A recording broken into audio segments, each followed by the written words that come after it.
느헤미야 7장 61절에서 73절 말씀입니다.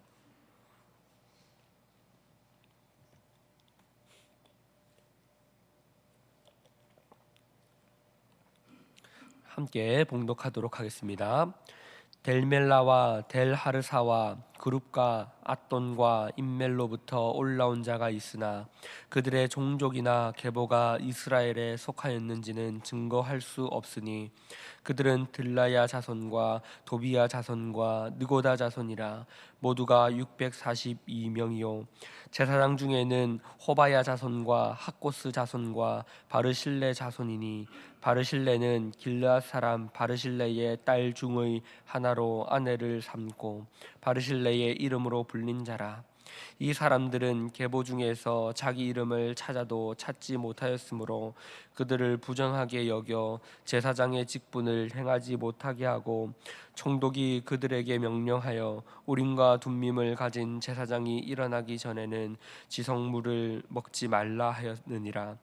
온 회중의 합계는 42,360명이요 그 외에 노비가 7,337명이요 그들에게 노래하는 남녀가 245명이었고 말이 736마리요 노새가 245마리요 낙타가 435마리요 나귀가 6,720마리였느니라. 어떤 족장들은 역사를 위하여 보조하였고 총독은 금 1,000 드라크마와 대접 50과 제사장의 의복 530벌을 보물 곳간에 드렸고 또 어떤 족장들은 금 2만 드라크마와 은 2,200마네를 역사 곳간에 드렸고 그 나머지 백성은 금 2만 드라크라와 은 2,000마네와 제사장의 의복 67벌을 드렸느니라. 이와 같이 제사장들과 레위 사람들과 문지기들과 노래하는 자들과 백성 몇 명과 느디님 사람들과 온 이스라엘 자손이 다 자기들의 성읍에 거주하였느니라. 아멘. 계속해서 느헤미야의 말씀을 살펴보고 있습니다. 7장에 들어와서는 계보, 이름의 명단들, 그리고 직분과 또 사람들이 헌신한 내용들, 이런 내용들이 계속해서 이름과 그 사람들의 가문들이 등장하면서 쭉 나열되고 있습니다. 한 가지 또 말씀드릴 것은요. 이것이 에스라 2장에도 이와 비슷한 거의 동일한 명단이 등장합니다. 이것은 사실 에스라서와 느헤미야서가 하나의 책이라는 것을 말해주는 것입니다. 명단이 느헤미야서 지금 7장에서도 등장하고 에스라서 2장에서도 동일한 명단이 등장하면서 흔히 말하는 수미상관, 처음과 끝에 동일한 명단을 넣고 그 안에 있는 스토리를 전개해 나가는 식의 이 한 권의 책이라는 것을 이 명단을 통해서도 알 수 있습니다. 귀한 자들의 명단이 쭉 등장하는 것은 이 성벽 재건에 참여한 사람들, 그 사람들의 계보가 기록이 되면서 예루살렘 성에 정착하게 된 사람들의 명단을 기록합니다. 그런데 이 명단을 시작할 때에 하나님의 감동으로 이 명단을 기록하고 있다라고 느헤미야가 말하면서 이 하나님의 백성들, 이 계보를 기록하면서 하나님의 은혜로 말미암아 이들이 예루살렘에 정착하게 되었다, 그 정착하게 된 사람들은 이러하다라는 명단을 기록하고 있는 것입니다. 다시 말해서 성벽을 재건하고 성전을 재건하는 이 모든 일이 하나님의 은혜로 말미암아 하나님께서 그 백성들에게 베푸신 은혜였다라는 것을 기록하고 있다라는 것이죠. 우리가 이 명단을 읽을 때에 굳이 이 명단을 읽어야 하나라는 생각을 할 수 있지만, 이 명단은 하나님께서 하나님의 백성들을 다시 그 약속대로 약속의 땅에 불러오셨고 그들을 정착하게 하시고 그들이 예배하는 공동체, 영적인 공동체로 하나님께서 그들을 다시 세우셨다라는 것을 보여주는 것이기 때문에 이 명단에는 의미가 있는 것입니다. 오늘 61절과 63절을 보면 이런 일들이 기록되고 있습니다. 그 명단에 그 명단에 기록되지 못한 자들도 있었다라는 것이죠. 그러나 그 명단에 기록되지 못한 자들이 기록이 없었지만, 너희가 이 명단이 없었지만 계보에, 명단이 아니라 계보죠. 계보에 기록되지 못한 자들이 있었지만 그들을 우리가 주겠다, 허용해 주겠다, 좋은 게 좋은 거니까 그냥 넘어가겠다라는 식으로 일이 진행되지 않았다는 것입니다. 61절에 보면 이 올라온 자들, 이 그룹과 어떤 그룹들에 함께 올라온 자들이 있었지만 그들의 종족이나 계보가 이스라엘에 속하였는지 증거할 수 없었다라고 말합니다. 그래서 그들이 함께 이 명단에 들어가지 못했다라는 것이죠. 그리고 이후에는 계보에서 찾지 못한 제사장들도 있었습니다. 그래서 그들도 계보에는 없었지만 그들을 다시 그 직분에 맞는 그 일을 하게 하겠다라는 것이 아니라 그 계보에서 찾지 못하였기 때문에 그 직분을 행하지 못하였다라고 말합니다. 이것은 질서를 잡기 위한 일이었던 것으로 보입니다. 무슨 말이냐면 이스라엘 공동체가 지금 새롭게 이 예배 공동체로 세워지고 있는 것입니다. 물론 이방 땅에서도 포로로 끌려갔을 그 시기에도 그곳에서 예배를 드렸을 것이지만, 이 제사장들을 중심으로 예배를 드렸을 테지만 지금 먼 곳으로 떠나와서 다시 여기서 이스라엘 땅으로 돌아와서 직분을 세우고 이 예배 공동체를 세워나갈 때에 그들이 질서 없이 하지 않았다는 것이죠. 우리가 때로는 교회 일을 해나갈 때에 그런 마음이 들 때가 있습니다. 인간적인 마음으로 그냥 좋은 게 좋은 건데 그냥 저 사람에게 이 일을 할 수 있도록 허락해 주지, 뭐 그냥 속 시끄럽게 하지 말고 그냥 넘어가지, 뭐 이런 마음을 가질 때가 있는 것이죠. 하지만 그 잘못된 질서를 어길 때에 작은 문제가 큰 문제로 이어진다는 것을 우리는 늘 기억해야 합니다. 질서를 바로잡지 않으면 이 공동체에 분란이 일어난다는 것을 우리는 이 말씀을 통해서도 기억할 수 있어야 합니다. 처음에는 이 질서대로 한다는 것이 다른 사람의 마음을 상하게 하는 일이지 않은가라는 생각을 할 수 있지만, 이 공동체가 바르게 서나가는 데는 분명히 질서가 필요하다라는 것을 우리는 기억해야 합니다. 이것은 율법주의가 아닙니다. 율법주의를 가지고 다른 사람을 정죄하고 넌 이렇게 하면 안 된다라고 누군가를 실족시키는 문제가 아니라, 교회가 올바로 서기 위해서는 질서가 필요하다라는 것이죠. 만약에 질서가 없다면, 율법주의가 아니라 질서가 잡히지 않는다면 모든 사람이 자기가 하고 싶은 대로 돼버리는 그런 질서가 없는, 자기 소견에 옳은 대로 흘러가는 공동체가 되어버린다라는 것이죠. 그것은 정죄의 문제가 아닙니다. 하나님이 원하시는 교회는, 그리고 하나님이 세워가시는 교회는 질서의 공동체입니다. 하나님은 질서의 하나님이시기에 교회는 무질서의 공동체가 돼서는 안 되는 것입니다. 이처럼 느헤미야가 이스라엘의 공동체를 새롭게 세워나갈 때는 이 계보에 따라서, 이 명단에 따라서 그들을 질서 있게 직분을 세워나갔다라는 것입니다.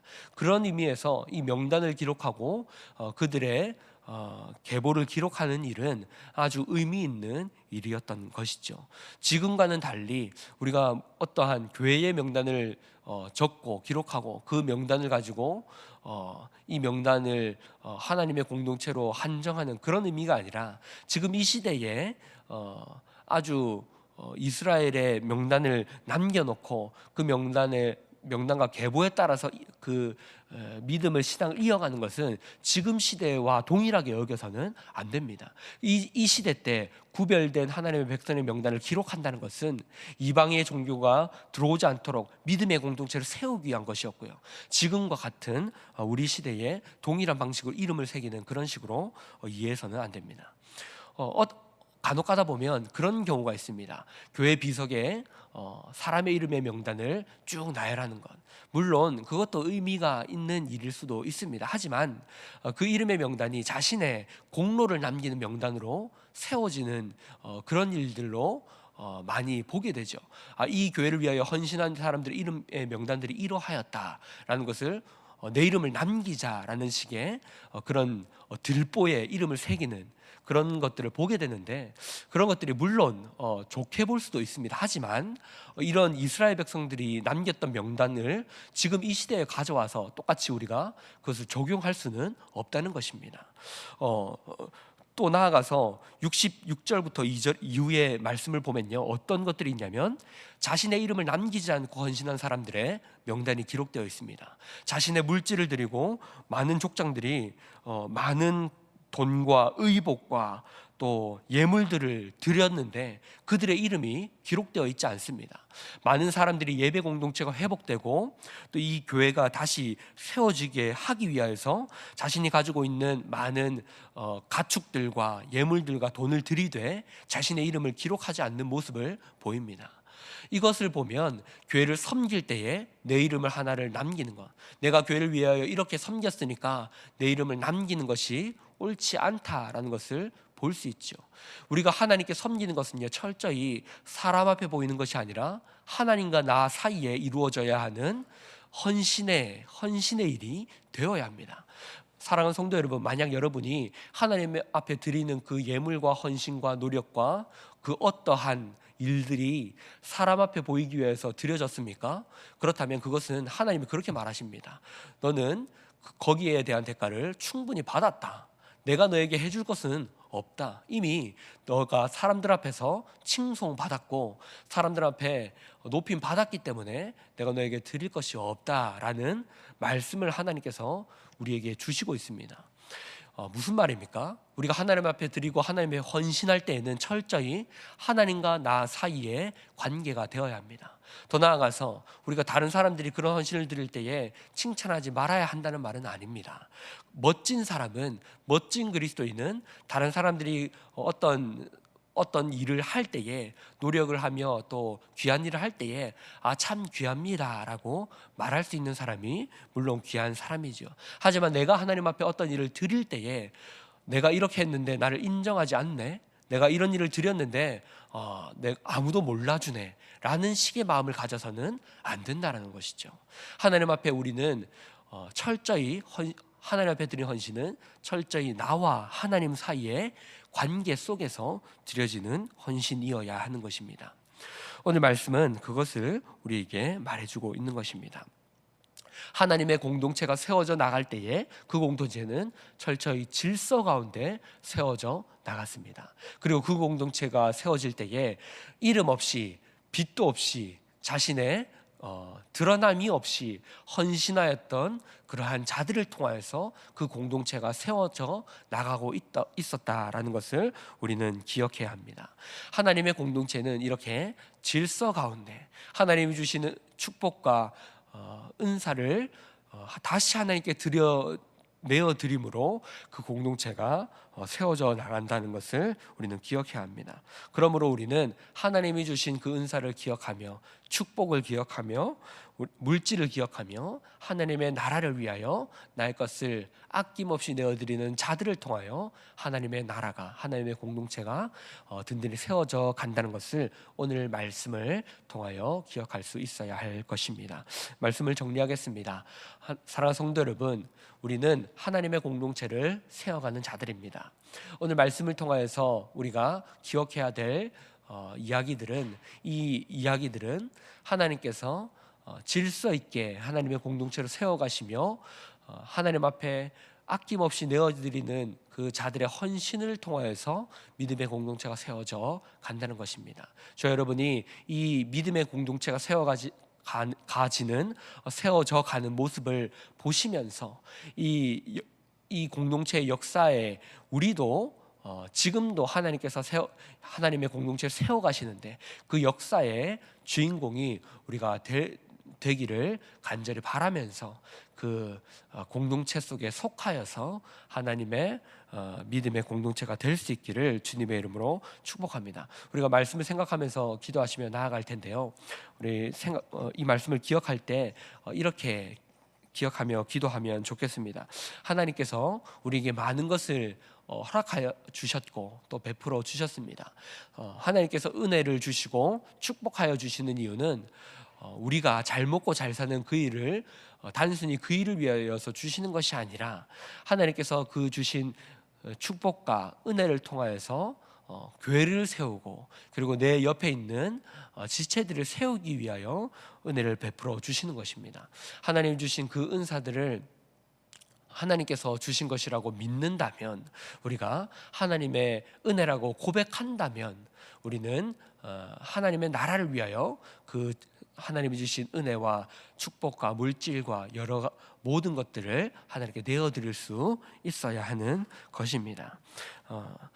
하나님께서 베풀어 주신 은혜에 감사하면서 우리가 하나님 나라를 위하여 헌신할 수 있는 귀한 믿음의 공동체가 될 수 있기를 바라면서 이 시간 기도할 수 있었으면 좋겠습니다. 말씀을 기억하시며 기도하시고요, 앞에 보이시는 공통의 기도 제목들을 놓고 기도하신 후에 개인의 기도 제목으로 기도하시도록 하겠습니다. 기도하겠습니다.